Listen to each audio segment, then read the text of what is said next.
हम प्रेम मार्ग के पथिक हैं, तो हमारा प्रेम बढ़े घटे ना। तो किन बातों से प्रेम घट जाता है? पूज्यपाद उड़िया बाबा, पहला, जो बहुत ग्रंथों का स्वाध्याय करता है वो प्रेमी नहीं हो सकता। जिज्ञासु तो हो सकता है, प्रेमी नहीं। प्रेमी को अब जैसे आप वृंदावन रस में जुड़ गए तो राधा सुधा निधि, श्रीमद चतुरासी जी, 42 लीला, यही अपने प्रिया प्रीतम के जस के ग्रंथ जो इन्हीं का पाठ करें, इन्हीं का स्वाध्याय करें। हमें चलना है बिहारी जी की तरफ, तो हमें छठी कराओ आगरा के किलोमीटर जान के क्या जरूरत है? जब हमें बिहारी जी जाना है तो अपनी दिशा की बात हम जाने, अन्य दिशा की बात जानकार करके कोई प्रवचन करना है क्या? तो बहुत ग्रंथ नहीं पढ़ना चाहिए।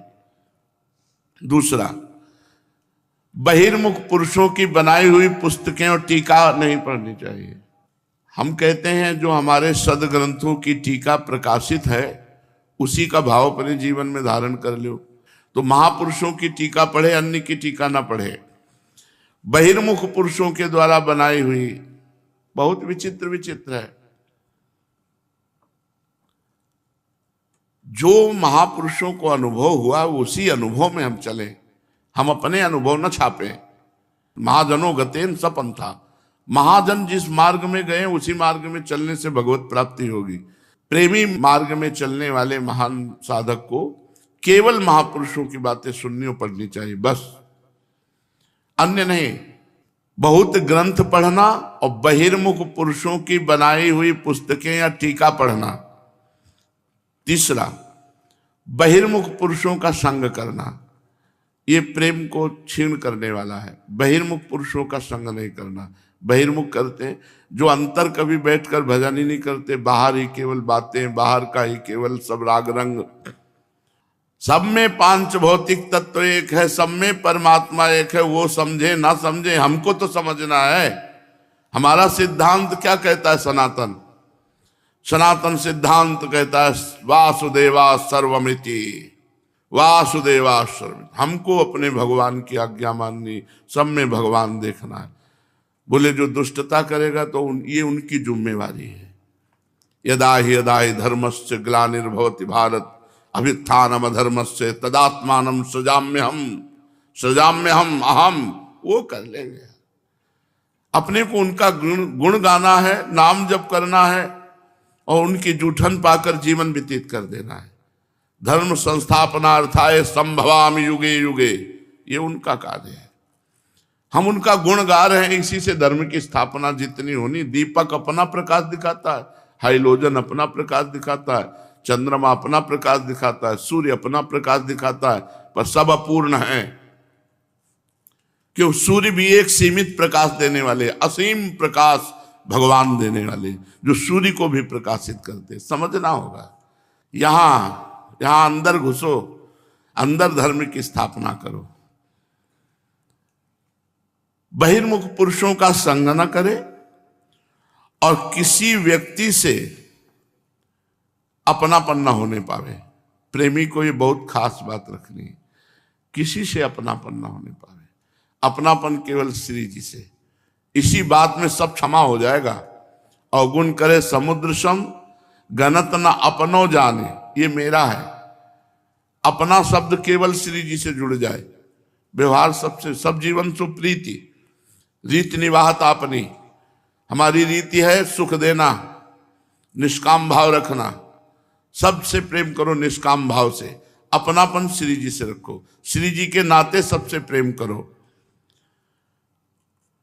पांचवा, उपदेशक बनना। जो दूसरों को उपदेश करता है और स्वयं स्थिति नहीं है, वो कभी परमार्थ का पथिक नहीं हो सकता, चाहे जितना बढ़िया उपदेश दे लेता हो। स्थितिवान पुरुष, उसकी अब स्थिति में कोई फर्क नहीं पड़ना।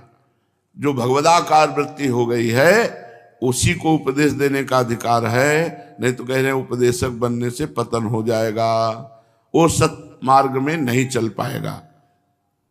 क्योंकि काम क्रोध लोभ मोह मत्सर मद, ये जो त्यागने योग्य हैं, इनको त्याग नहीं पाएगा, क्योंकि काम वासना उपासना से नष्ट होती है, क्रोध सत्संग से प्राप्त विवेक के द्वारा क्षमा से नष्ट होता है, मोह ये सब नाशवान है, परिवर्तनशील है, मृत्यु लोक है, एकमात्र सत्य परमात्मा है, इससे मोह का नाश होता है। लोभ भगवान के नाम में होने से, नाम में लोभ होने से सांसारिक धन संपत्ति का लोभ का त्याग हो जाता है। मत्सर जो भी कर्म करें वो ईश्वर को समर्पित कर दें, इससे मत्सर ईर्ष्या नष्ट हो जाएगी।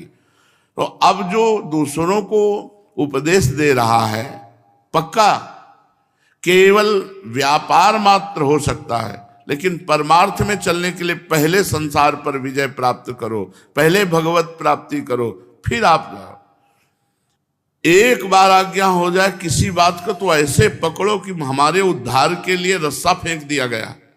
जैसे समुद्र में कोई डूब रहा हो, एक रस्सी फेंक दी जाए और पकड़ ले तो उससे पार हो जाए। ऐसे गुरुजन आज्ञा कर दे कि 10 पद गा लिया करो आके यहाँ बैठ के, तो दुनिया में चाहे जो कुछ हो जाए, लेकिन तुम अगर वृंदावन आए हो तो 10 पद वहां बैठ के गा लो, उससे तुम्हारा कल्याण हो जाएगा। तो पूज्यपाद श्री उड़िया बाबा जी कह रहे हैं, प्रेम मार्ग में उपदेशक बनने से बड़ी बाधा आ जाती है। अगर हमारी वृत्ति भगवदाकार है तो फिर कोई परिवर्तन नहीं, क्योंकि उपदेश भी तो महत जन ही देते हैं, संत जन देते हैं। अगर संत जन नहीं दे, सब बंद कर दे, तो उपदेश कहां से होगा। लेकिन उपदेश देने का अधिकार उसी को है जो भगवत साक्षात्कार या निरंतर भगवान से अपनी चित्तवृत्ति जोड़ना चाहता है। क्योंकि काम क्रोध लोभ मोह मत्सर मद इनका त्याग किए बिना उपदेश किस बात का हो रहा है।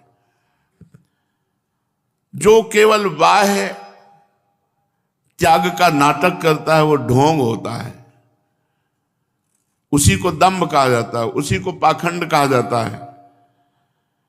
और यदि हृदय से त्याग किया जाए तब बात। तो काम क्रोध लोभ मोह मद मत्सर इनका हृदय से त्याग होता है भजन से। जितना भजन करोगे उतना ही इन विकारों पर विजय प्राप्त होगी। निज का कल्याण करे पहले तो जग का कल्याण स्वयं होगा। ये हमने महापुरुषों के वचन सुने, पहले स्वयं जीवन मुक्त बनो, फिर जगत कल्याण अपने आप हो जाए। जो दंभ है ये साधक को बहुत बुरी तरह गिरा देता है, और इसकी दंभ की गति अच्छे नहीं समझ पाते। अतः बहुत सावधान रहो कि तुम्हारे अंदर कोई पाखंड, कोई दंभ का ये दोष ना आ जाए। दूसरों के अवगुणों को देखना, सुनना, कहना, चिंतन करना ये छोड़ दिया जाए, क्योंकि ये भजन में बाधक है। इससे हमारे भजन में मलिनता आ जाएगी मन में और भजन नहीं बनेगा। दूसरों के अवगुणों को देखना, सुनना, कहना या चिंतन करना, इससे भजन में बाधा पड़ जाएगी। पर चर्चा का त्याग कर दो। दूसरों के अगर देखना है तो गुण देखो, वैसे तो कुछ ना देखो, न गुण देखो न दोष देखो। तात सुनो मायाकृत गुण और दोष अनेक, गुण या उभय न देखी, देखी सो अविवेक। वाणी, नेत्र, हाथ, पैर, इनमें जो चंचलता होती है उसका लक्षण होता है कि वो मूर्खता है, उसमें भी मूढ़ता है।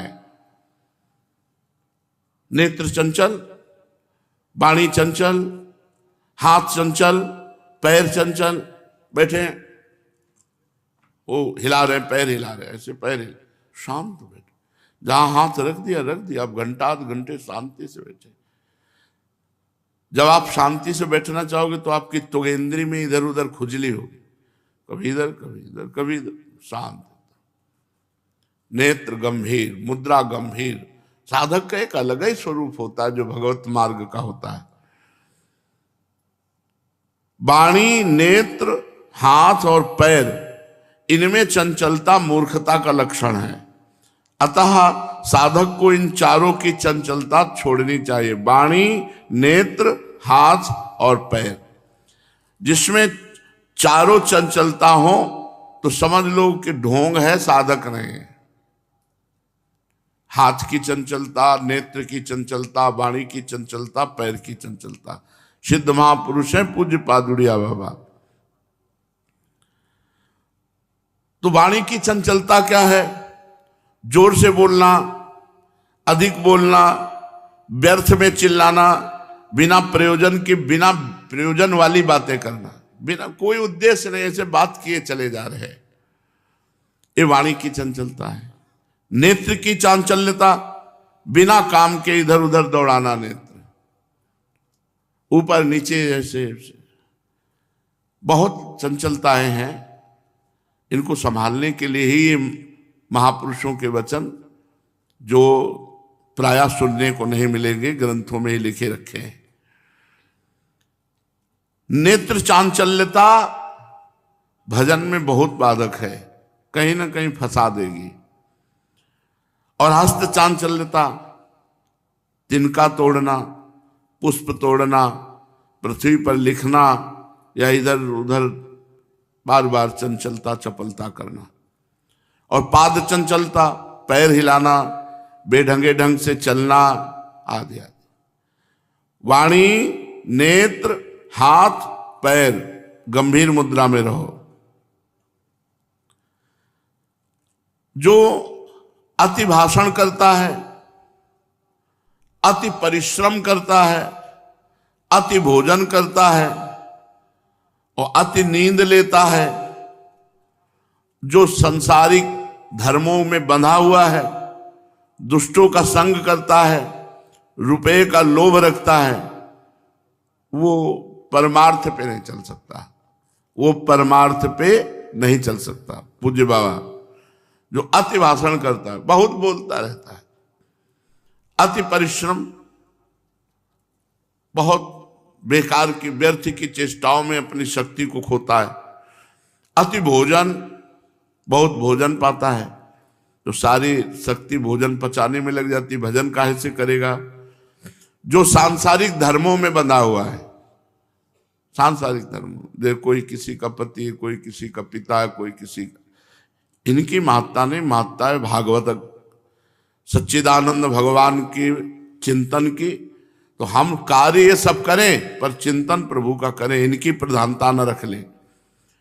दुष्टों का संग और लोभ, रुपये का लोभ, ये परमार्थ में नहीं चलने देते।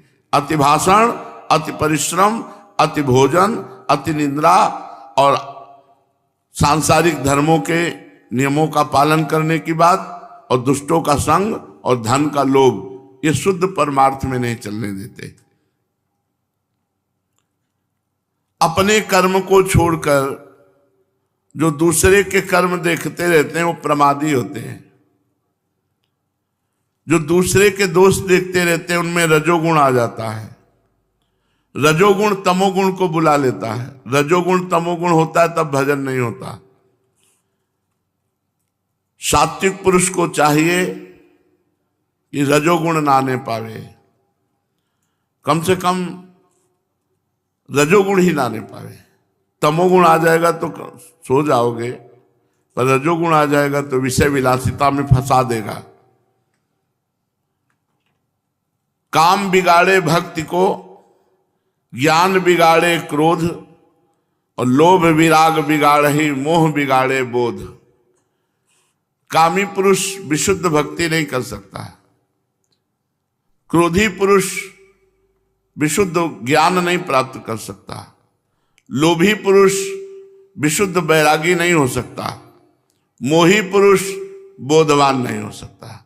अतः काम, क्रोध, लोभ और मोह, इनसे जो विलग होते हैं वही भक्त होते हैं, वही ज्ञानी होते हैं, वही बैरागी होते हैं, वही बोधवान होते हैं।